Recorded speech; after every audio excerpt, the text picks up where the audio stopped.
à tous, bonjour à tous, bonjour à tous, bonjour à tous, bonjour à tous, bonjour à tous et à toutes. J'espère que tout le monde va très bien. Aujourd'hui, on se retrouve pour une nouvelle vidéo.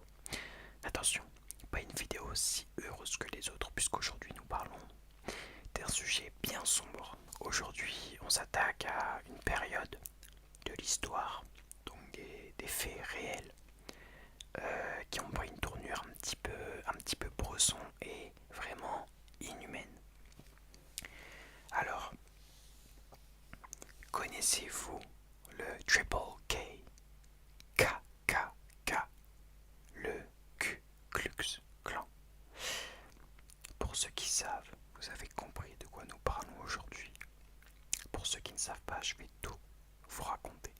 Cette vidéo est uniquement pour vous raconter ce qu'il s'est passé à cette époque et jusqu'où l'être humain peut aller et faire des choses horribles. Donc ce n'est en rien l'apologie de ce sujet-là. C'est juste à titre informatif et pour vous raconter des histoires. Donc le Ku Klux Klan est une organisation secrète et sûrement la plus ancienne des États-Unis. Parce que oui, elle est américaine.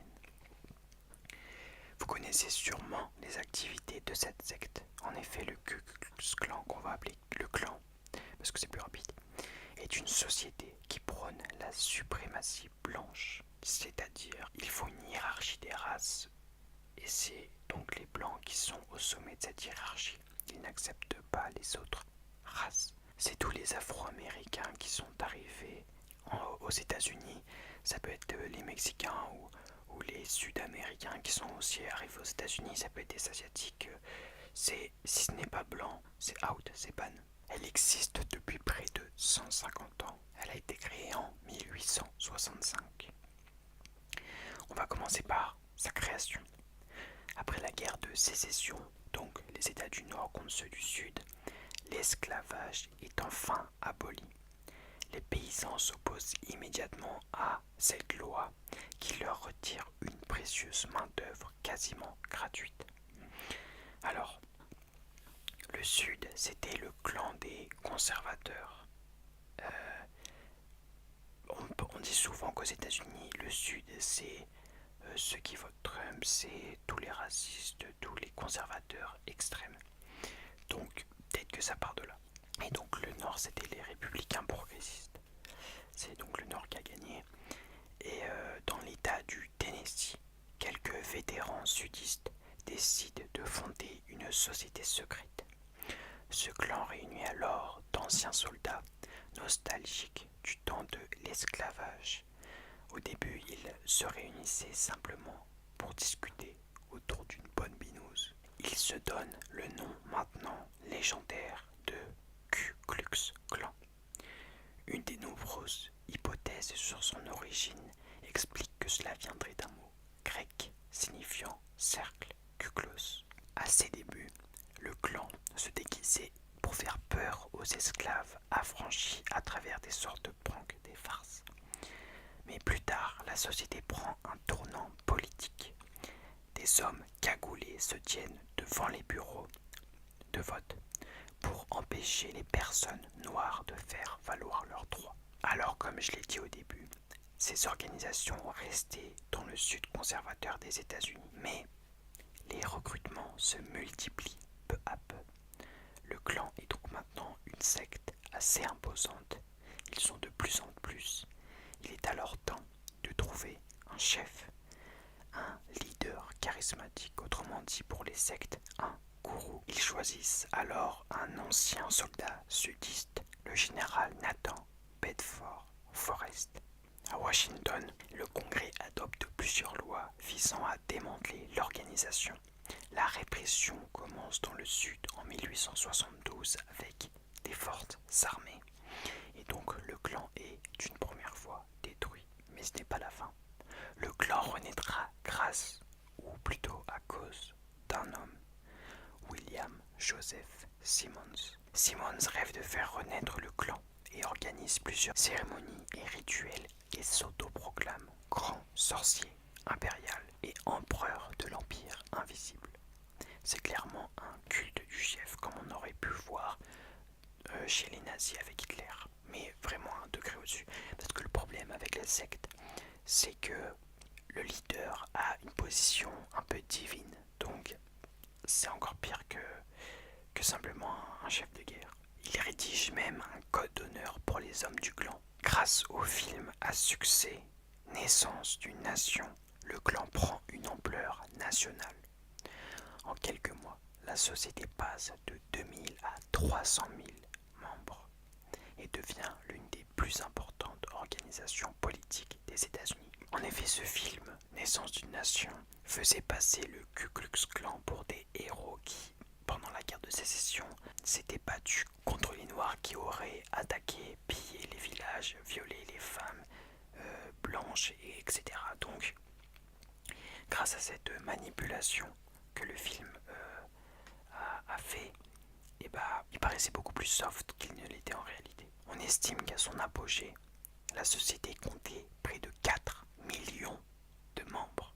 Et l'ancien président Harry Truman avouera même avoir adhéré au clan pendant sa jeunesse. En fait, le truc c'est que la société, grâce à ce film-là et à plusieurs moyens, a obtenu un certain statut qui fait que même si les gens n'adhéraient pas vraiment aux idées, ils avaient l'ambition de passer par ce clan pour s'élever socialement. En effet, le groupe va même développer un certain soft power à travers la musique, la presse.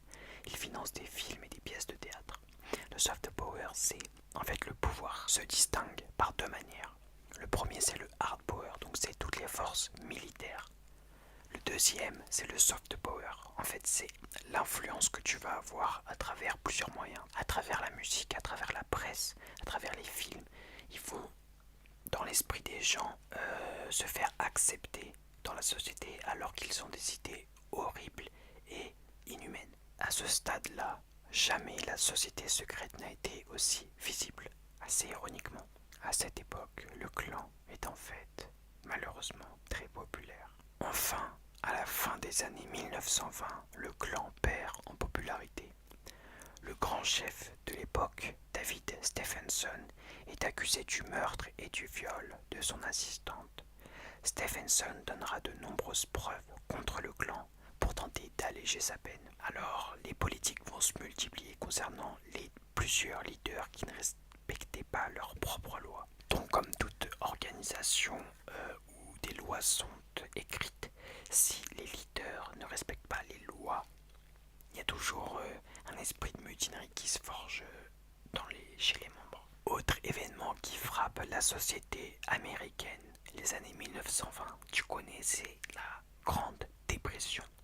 Les membres ne peuvent même plus payer leurs cotisations. Oui, parce que tu devais payer une cotisation pour faire partie du clan. Lors de la Seconde Guerre mondiale, le clan s'allie à un groupe nazi nommé le Bund. À la fin de cette guerre, le clan disparaît une seconde fois, mais cette fois-ci financièrement. Ils sont en effet attrapés par le fisc pour ne pas avoir payé d'impôts dans les années 20. Mais ce n'est toujours pas la fin de ce sombre clan. En 1946, l'organisation renaît une nouvelle fois à cause, encore une fois, d'un homme, Samuel Green. Un journaliste du nom de Stenson Kennedy s'infiltre dans le clan et participe ensuite à la sensibilisation contre ce clan auprès du Congrès américain. Et dès 1947, le clan est ajouté aux organisations illégales. Mais ce n'est toujours pas la fin du clan, en fait c'est assez répétitif, puisqu'on arrive dans les années où les Afro-Américains demandent de plus en plus de droits, avec des exemples comme Martin Luther King ou Malcolm X. En fait, aux États-Unis, plus les personnes noires obtenaient de droits, plus l'organisation gonflait ses rangs grâce au mécontentement des suprématistes blancs. Une affaire mêle même des agents de police dans un crime prémédité. Le gouvernement désigne alors le Ku Klux Klan comme ennemi public numéro 1. Jusqu'aujourd'hui, le clan connaît une instabilité entre perte de popularité et donc de membres et regain d'énergie sous l'égide de leaders charismatiques. Aujourd'hui, les Klansmen se sont associés aux néo-nazis. Leur objectif officiel est la purification vérification des races. Néanmoins, leur opposition est beaucoup plus importante qu'avant. Ils sont alors obligés de recruter via Internet. Parce que avant, la plupart, enfin, une grande partie de la société américaine était raciste. Mais maintenant, les temps changent, le monde change, les mentalités changent. Et petit à petit, on se dirige vers un monde où le racisme n'existe presque plus. Bien sûr, il existe encore des connards partout. Mais je pense, moi personnellement, qu'on est sur la bonne voie. Par exemple, de ma génération à moi, je pense que personne n'est raciste. Je ne connais pas une seule personne de mon âge qui est raciste. Donc, je me dis que ça ne peut que mieux aller au fil du temps. En avril 1995, c'est le drame. Un attentat en véhicule piégé fait plus de 168 morts et 700 blessés. Néanmoins, la justice à ce moment-là semble de plus en plus stricte sur ses sanctions. En 2008, Obama est élu. C'est une victoire pour les républicains progressistes et pour les populations afro-américaines. Néanmoins, la riposte est effectuée en 2016 lors de l'élection de Donald Trump qui avait obtenu le soutien de l'extrême droite. Aujourd'hui, le problème est moindre, mais il persiste. On se rappelle de l'arrestation de George Floyd, paix à son âme, qui avait frappé le monde entier. On estime aujourd'hui les membres du clan à environ 6000. Bien qu'il y ait une différence avec les 4 millions du 19e siècle, les États-Unis se battent contre ce fléau qui sévit depuis beaucoup de temps leur pays. Alors c'est avec des histoires comme ça qu'on voit qu'on a énormément de chance d'être en France.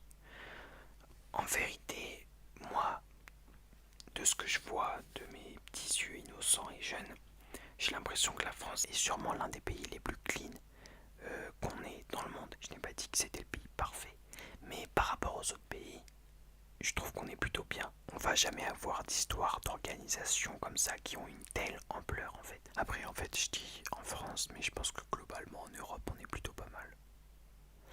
Enfin bref, voilà, c'est la fin de cette vidéo. J'avais envie d'en parler parce que c'est quelque chose qui est très sombre dans le passé et dans l'histoire, mais il faut parler de ces choses sombres pour ne pas reproduire les mêmes erreurs. Mes chers amis, j'espère que cette vidéo vous a plu, vous a intéressé. Moi en tout cas j'ai adoré la faire puisque ça parle de choses un petit peu cachées, un petit peu confidentielles. Pas du tout, mais en fait ça parle de secte et donc c'est un peu secret, donc c'est intéressant, tu vois. J'espère qu'elle vous a plu. On se retrouve très bientôt pour de nouvelles aventures. D'ici là, reposez-vous, passez une bonne soirée, une bonne nuit.